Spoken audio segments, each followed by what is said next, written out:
ब्रेकनंतर आपल्या सगळ्यांचं पुन्हा एकदा स्वागत। महत्त्वाची ब्रेकिंग न्यूज आपण पाहूयात। इराण इस्रायल अमेरिकेमधील संघर्ष वाढलेला आहे। तेहरानसह इराणमधील अनेक शहरं लक्ष्य केली जातात। इराणमधील 131 शहरांमध्ये हल्ले करण्यात आलेले आहे।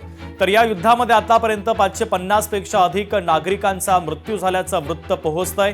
तर इराण इस्रायल अमेरिका यांच्यातील हा संघर्ष वाढलेला आहे।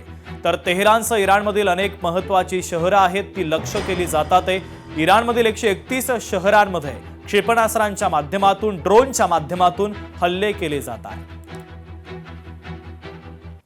तर आता इस्रायलने इराणवर मोठा हवाई हल्ला केलेला आहे। गुप्तचर मंत्रालयाच्या कार्यालयावरच हा थेट हल्ला करण्यात आला। हवाई हल्ल्यामध्ये अनेक वरिष्ठ अधिकारी मारले गेल्याची माहिती आहे। तर इस्रायलच्या लष्करी दलाने या संदर्भात दावा केलेला आहे।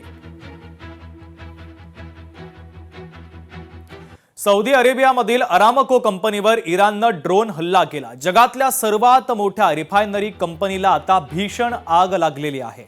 तर अमेरिका, इस्रायल आणि इराण यांच्या युद्धाचे पडसाद थेट सौदी अरेबियातील अरामको रिफायनरीपर्यंत पोहोचलेले आहेत। तर सौदी अरेबियामधील सरकारी तेल कंपनी असलेल्या अरामकोवर ड्रोन हल्ला करण्यात आला आणि या हल्ल्यानंतर अरामको या रिफायनरीला भीषण आग लागलेली आहे। तर अरामको ही जगातली सर्वात मोठी रिफायनरी आहे। या कंपनीवर हा ड्रोन हल्ला केल्यानं मोठं नुकसान सौदी अरेबियाचं झाले।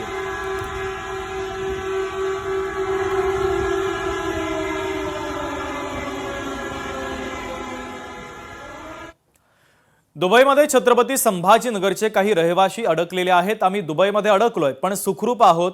दुबईत अडकलेल्या यशोदा गाढवे यांनी आता प्रतिक्रिया दिलेली आहे।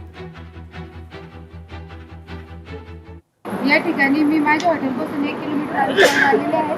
या ठिकाणी हॉटेल चालू आहे, शॉप चालू आहे, सगळ्या गोष्टी व्यवस्थित आहे।